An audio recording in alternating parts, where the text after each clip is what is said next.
Good day everyone, my name is Camille Beatibagos, and in this video, we are going to discuss, or I am going to discuss, API types. So first, what is an API? An API or Application Programming Interface, in simple terms, mao ni siya ang nag-serve as bridge between two software applications para maka-interact sila each other, para maka-send o receive sila og data efficiently. How does an API work? So natay end user, kaning end user kita ni na nagagamit og software application or website nga gi-develop or gina-develop sa ato ang mga developers.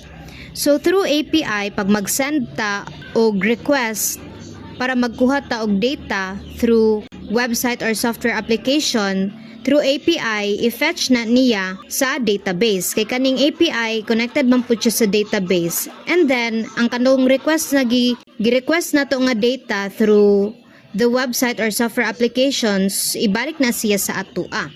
These are the different types of APIs that I chose to discuss. Even though madami pang types of APIs, but ito lang ang napili kong apat because these are the common APIs.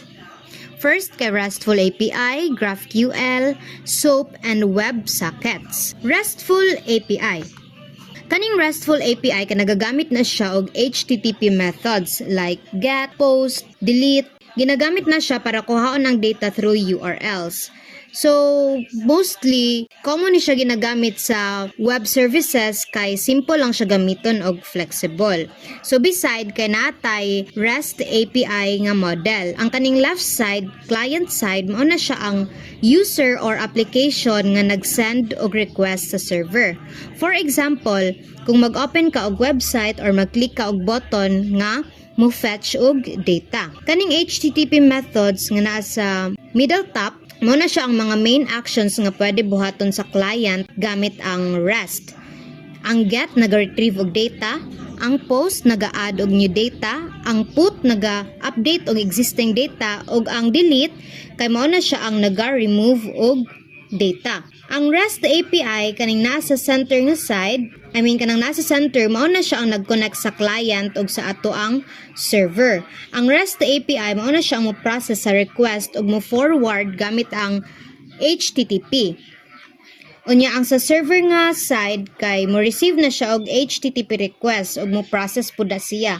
For example, mukuha og data sa database. Unya, mo-send na siya balik as HTTP nga response in the form of JSON, XML, or HTML, og ibalik na siya padulong sa ato ang client. In short, ang client kay naga-send og request, tapos ang REST API kay ginapasa na niya dito sa server, unya ang server kay mo respond, tapos ang REST API kay mo return sa data nga ginapangayo sa ato ang client. Next is GraphQL. Ang kaning GraphQL, this is a API nga usa ka query language which naga-allow sa client nga mo-request og exact nga data nga iyang kinahanglan. So, ang data nga ihatag sa client dili siya sobra, dili pud siya kulang, but ang data nga response kay katong data gyud nga ginapangayo sa client using the GraphQL. So, ang client kaning naa sa top, mao na siya ang naga-send og single request nga nag-state lang kung unsa nga specific data ang gi-request sa ato ang client. For example, kay players, teams, or matches. Kaning GraphQL nga layer na sa middle nga part, mao na siya ang query engine. Mao na siya ang naga-process og request, tapos iyahan ang i-fetch ang exact data gikan sa lain-lain nga sources sa database. Mao maning database ang nasa ubos. So ang GraphQL kay again makuha na siya data gikan sa database og sabay-sabay simultaneously, but i-return na niya as one organized response.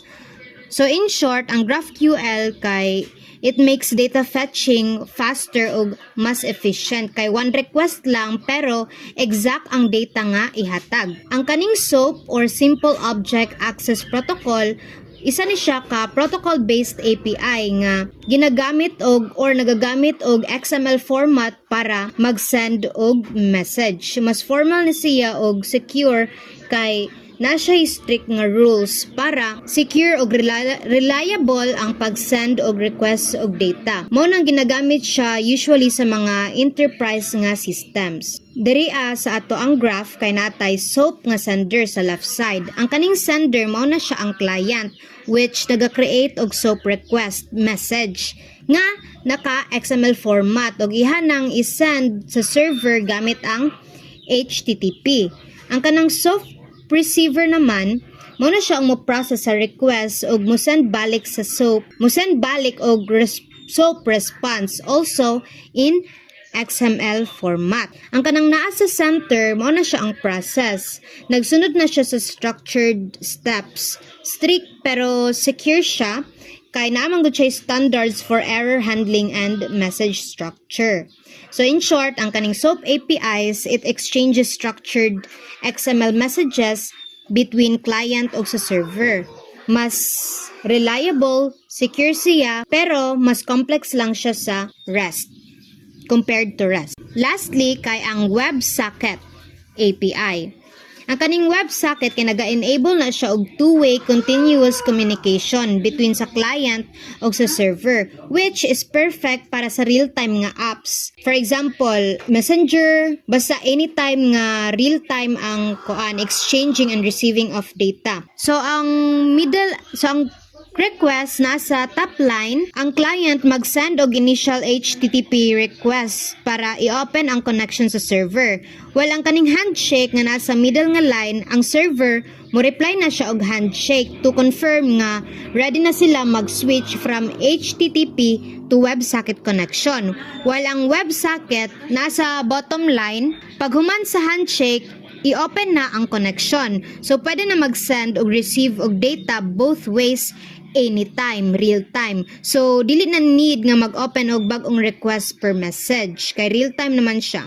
In short, ang kaning WebSockets kay naga-create siya og real time tapos always on ang iyang connection between client and sa server. Ideal siya para sa live connection or communication. Move on ta sa next topic which is HTTP request and response. So unsa din ang HTTP? Ang HTTP kay mao na siya ang Hypertext Transfer Protocol. Mao na siya ang foundation of data communication on the web. So it defines how messages are sent and received between client, which is browser, tapos server. It is also used by APIs para mag-exchange of data in a structured and reliable way. So how does the HTTP works? Ang HTTP, ang client nagasend na siya og request. So the client asks the server for a specific data. For example, ang client kay mag-request siya og list of students. Tapos ang server kay mo-process na siya sa request nga ginahatag sa ato ang client. So the server checks what the client wants o i-perform na niya ang task. For example, ganina kay ang client nag-request sa ato ang list of students. So ang server kay mao man ang gipangay sa client, i-send na niya balik dito sa ato ang client. So the server returns a response with the requested data or an error message kung dili niya makit-an ang data nga gina-request sa ato ang client. So here is the structure of an HTTP request. Natay method, URL, headers, and body. Kaning method, it indicates what action to perform sa HTTP nga method such as get, post, put, delete, etc. Maura di ay. Tapos ang URL kay mao na siya ang address of the source. While ang headers mao na siya ang extra info like authorization or content type. While ang body kay optional na siya nga data.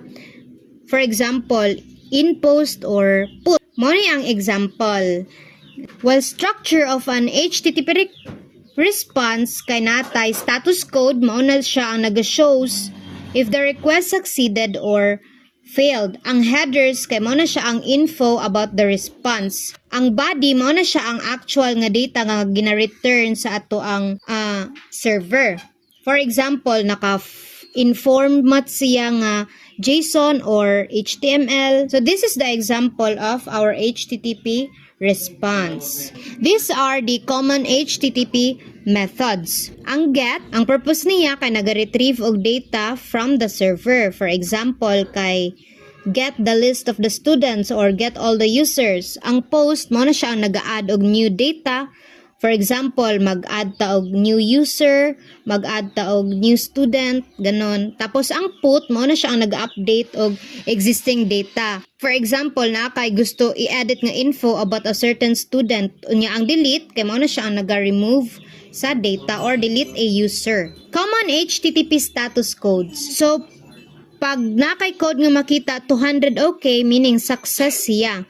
201 created, success. Pag naay bad request, unauthorized, or not found, meaning kay error na siya. Depende na siya kung unsa nga error ang ihatag sa imo. For example, kay 400 bad request, pasabot na kay invalid input or tax. Ang unauthorized naman kay dapat siya naay authorization or authentication. Tapos not found kay ang data wala siya ga-exist.